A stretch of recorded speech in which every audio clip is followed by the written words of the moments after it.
Praise the lord, హల్లెలూయా. ప్రతి ఉదయం వేకువనే లేచి దేవుని వాగ్దానములు వినుచున్న మీ అందరికీ నా హృదయపూర్వక వందనములు తెలియజేయుచున్నాను. ఈరోజు దేవుని వాగ్దానము పరిశుద్ధ గ్రంథము నుండి కీర్తనల గ్రంథము 34వ అధ్యాయము 13వ వచనం.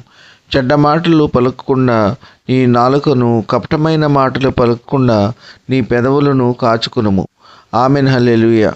మరి నిజముగా ప్రియ సహోదర సహోదరి, దేవుని నమ్ముకుని ఆయనను విశ్వసించిన ప్రతి ఒక్కరూ దేవునికి ఇష్టము కానివి ఏది చేయకూడదు.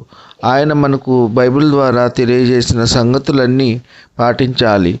చెడ్డ మాటలు అనగా బూతు మాటలు పలకకుండా, కపటమైన మాటలు, మోసకరమైన మాటలు పలకకుండా, పరులకు హాని కలిగించే మాటలు, వ్యర్థమైన మాటలు, ఇతరులను దుఃఖపరిచే మాటలు, ఇతరుల హృదయాన్ని గాయపరిచే మాటలు మన నోటితో పలకకుండా, నాలుగుతో పెదవులతో పలుకకుండా కాచుకొనవలెను. అనగా ఎంత క్లిష్టమైన పరిస్థితులు ఏర్పడినా, ఎంత ఇబ్బందికరమైన పరిస్థితులు ఏర్పడినా, మనము భరించరాని సంఘటనలు ఏర్పడినా, మారు మనసు పొంది బాప్తిస్మం పొంది ఆయన ఆరాధనలో పాల్గొని చెడ్డ మాటలు, బూతు మాటలు, కపటమైన మాటలు, మోసకరమైన మాటలు పలకకూడదు. మన నోటిని జాగ్రత్తగా కాపాడుకోవాలి. దేవుని పిల్లలైన వారు సమాజంలో ప్రత్యేకింపబడిన వారుగా ఉండాలి. అన్యులతో, దేవుని ఎరుగని వారితో, దుర్మార్గులతో, మోసకారులతో కలిసిపోయి దేవునికి వ్యతిరేకంగా, దేవునికి విరుద్ధమైన కార్యములు జరిగించకూడదు. దేవుని దుఃఖపరిచే విధముగా ప్రవర్తించకూడదు.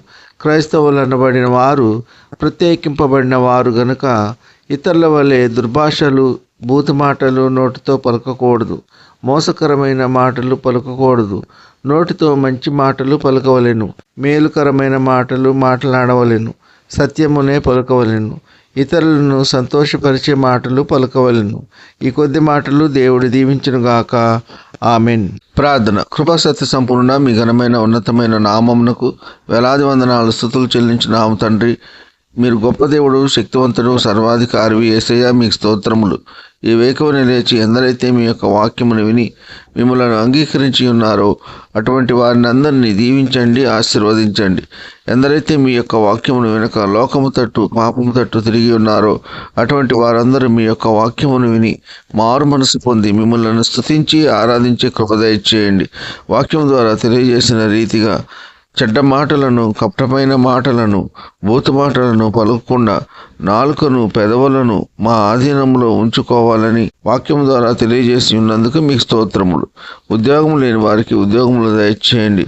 గర్భఫలం లేని వారికి గర్భఫలము దయచేయండి. వ్యాధిగ్రస్తులను బాగు చేయండి, స్వస్థపరచండి. గాయపడిన వారి గాయములను స్వస్థపరచండి, బాగు చేయండి. వికలాంగులను కాపాడండి. మేము అందులాగున మీ కృప ఉంచండి. కన్నీటిలో ఉన్నవారి కన్నీరు నాట్యముగా మారలాగున మీ కృప ఉంచండి. దుఃఖంలో ఉన్న వారిని ఓదార్చండి. వారు కోల్పోయినవన్నీ తిరిగి పొందుకునేలా మీ కృప ఉంచండి. దైవ సేవకులను, వారి కుటుంబాలను కాపాడండి. వారు చేయుచున్న సేవ నూరంతలుగా ఫలించి అభివృద్ధి చెందులాగున మీ కృప ఉంచండి. ఉద్యోగస్తులను, వ్యాపారస్తులను, కూలి పని వారిని కాపాడండి. వారు చేయుచున్న పనుల్లో, రాకపోకల్లో కాపాడండి. వృద్ధులను కాపాడండి. వృద్ధాప్యంలో ఎటువంటి మనోవేదనకు గురి కాకుండా మీ కృప ఉంచండి.